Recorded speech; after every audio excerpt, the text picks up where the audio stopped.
கேடி பில்லா கில்லாடி ரங்கா என்ற தமிழ் படம் நமக்கு தெரியும். உண்மையில் யார் இவர்கள் என்று தெரியுமா? கற்பட தனுஷ் போல என்று தானே நினைக்கிறீர்கள். இல்லை, நிர்பயா போல கொடூரமான வழக்கு. இவர்கள் செய்த குற்றம் என்ன? இவ்வளவு பீடிக்கை ஏன் என்று தோன்றுகிறதா?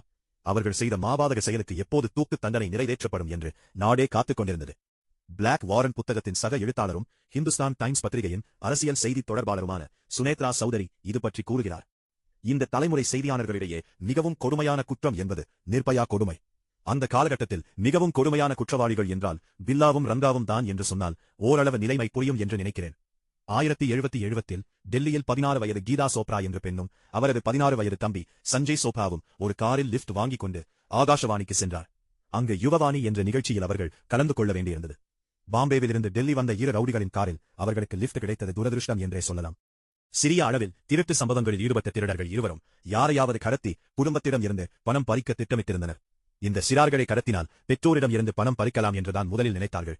ஆனால் இளம் பெண்ணை பார்த்ததும் அவர்கள் மனது மாறிவிட்டது. சிறுமி கீதா சோப்ராவை பலாத்காரம் செய்து அவரையும் சகோதரனையும் கொடூரமாக கொலை செய்த வழக்கு இந்தியா முழுவதையும் அதிரச் செய்தது.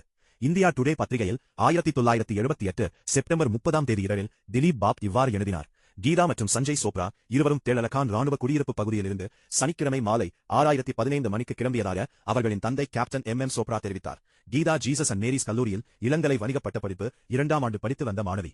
மாலையில் வானொலியில் யுவவாணி பிரிவில் இந்த க்ரூவ் நிகழ்ச்சியில் பங்கேற்க வேண்டியிருந்தது. 5 அடி 10 அங்குல உயரம் இருந்த சஞ்சய் 10ஆம் வகுப்பு மாணவன். வானம் இருண்டு கிடந்தது. காலையிலிருந்தே மழை விட்டுவிட்டு பெய்து கொண்டிருந்தது. நிகழ்ச்சி முடிந்த பிறகு வானொலி நிலையத்திலிருந்து அழைத்துச் செல்வதாக தந்தை சொல்லியிருந்தார். அவர் கூறியபடி இரவு 9 மணிக்கு வானொலி நிலைய வாயிலுக்கு சென்றபோது குழந்தைகள் அங்கு இல்லை. அவர் உள்ளே சென்று விசாரித்தபோது கீதாவோ சஞ்சயோ அங்கு வரவில்லை என்ற தகவல் தெரிந்தது. காணாமல் போன இருவரையும் தேடுவதற்காக பல மாநில போலீசாரும் இணைந்த முயற்சிகளை மேற்கொண்டனர்.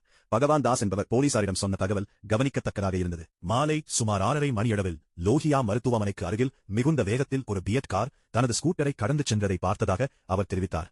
அதில் இருந்து ஒரு பெண்ணின் கூச்சல் கேட்டது.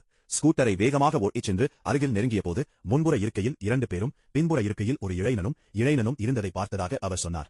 சிக்னல் அருகில் காரின் வேகம் குறைந்தபோது ஏய் என்ன நடக்குது என்றுதான் சப்தமிட்டதாக தெரிவித்தார் பகவான் தாஸ். அப்போது காரில் இருந்த இளைஞன் காரின் கண்ணாடியை பார்த்து திரும்பி தனது ரத்தம் தோய்ந்த டி-ஷர்ட்டை சுட்டிக்காட்டினான். அந்த இளைஞன் பின்புறமிருந்து வண்டியை ஓட்டியவனின் தலைமுடியை பிடித்து இழுத்துக் கொண்டிருந்தான் என்று அவர் தெரிவித்தார். டிரைவர் ஒரு கையால் வண்டியை ஓட்டியபடி மற்றொரு கையால் அந்த பெண்ணை தொடர்ந்து அடித்துக் கொண்டிருந்தார். மந்திர் மார்க் மற்றும் பார்க் ஸ்ட்ரீட் சாலைகள் இணைக்கும் இடத்தில் கார் மீண்டும் வேகம் பிடித்தது. பிறகு சிக்னலில் நிற்காமல் சென்றுவிட்டது. அந்த இளைஞனின் முகத்தை பார்த்தால் வெளிநாட்டவரை போல் இருந்தது. மஸ்டர்ட் நிற்காரின் பதிவெண் HRK 30 என்று பகவான் தாஸ் தெரிவித்திருந்தார். ரங்காவும் பில்லாவும் புத்தா கார்டன் பகுதிக்கு காரை ஓட்டிச் சென்றார்கள். டெல்லியில் ரிட்ஜ் பகுதி என்பது மிகவும் வெறிச்சோடிய பகுதி. அங்கு காரை நிறுத்திவிட்டு முதலில் சஞ்சயை கொலை செய்தார்கள். பிறகு கீதாவை பலாத்காரம் செய்தார்கள். ரங்கா பின்னர் தனது ஒப்புதல் வாக்குமூலத்தில் நான் அந்த பெண்ணை அவளுடைய தம்பியின் உடல் கிடந்த பக்கமாக அழைத்துச் சென்று கொண்டிருந்தேன். நான் அவளுடைய வலது பக்கமாக நடந்து கொண்டிருந்தேன். பில்லா எனக்கு சமிக்ஞை காட்டியதும் நான் சற்று முன்னே நகர்ந்து விட்டேன். அவன் அந்த பெண்ணின் கழுத்தில் வாளால் வெட்டினான். அந்த பெண் இறந்துவிட்டாய். உடலை தூக்கி அருகில் இருந்த புதரில் வீசினோம் என்று தெரிவித்தான். சம்பவம் குறித்த செய்தி பரவியதும் மக்களின் கோபம் வெடித்தது.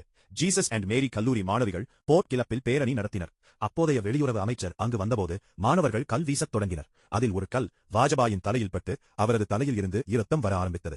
அப்போதைய பிரதமர் மோரார்ஜி தேசாய் தனது இரங்கலை தெரிவிக்க பாதிக்கப்பட்டவர்களின் வீட்டிற்கு சென்றது எனக்கு இன்னும் நினைவிருக்கிறது. ஒரு குற்றத்தினால் பாதிக்கப்பட்ட குடும்பத்திற்கு இரங்கல் தெரிவிக்க பிரதமரே நேரில் செல்வது அரிதான நிகழ்வு என்கிறார் சுனில் குப்தா. கீதா சோப்ராவின் உடலில் 5 காயங்கள் இருந்தன. பிரேத பரிசோதனையில் தெளிவாக தெரிந்தது. சஞ்சயின் உடலில் மொத்தம் 21 காயங்கள் இருந்தன. கீதாவின் பேண்ட் பாக்கெட்டில் அவளது அடையாள அட்டை பாதுகாப்பாக இருந்தது. அவர்களிடமிருந்து ஒரு பணப்பையும் மீட்கப்பட்டது. அதில் 17 ரூபாய் இருந்தது. இந்த சம்பவத்திற்கு பிறகு பில்லாவும் ரங்காவும் டெல்லியிலிருந்து மும்பை தப்பிச் சென்று பிறகு அங்கிருந்து ஆக்ராவுக்கு தப்பிச் சென்றனர். ஆக்ராவிலிருந்து டெல்லிக்கு வரும்போது தற்செயலாக கால்கா மெயிலில் ராணுவத்தினர் இருந்த பெட்டியில் அவர்கள் ஏறிய போது அவர்கள் இருவரும் பிடிபட்டனர். பிறகு போலீசில் ஒப்படைக்கப்பட்டனர். சுனேத்ரா சௌத்ரி கூறுகையில் குற்றச் செயலை செய்த பிறகு பயம் ஏற்பட்டதால் வேறு நகரங்களை நோக்கி ஓடத் தொடங்கினார்கள்.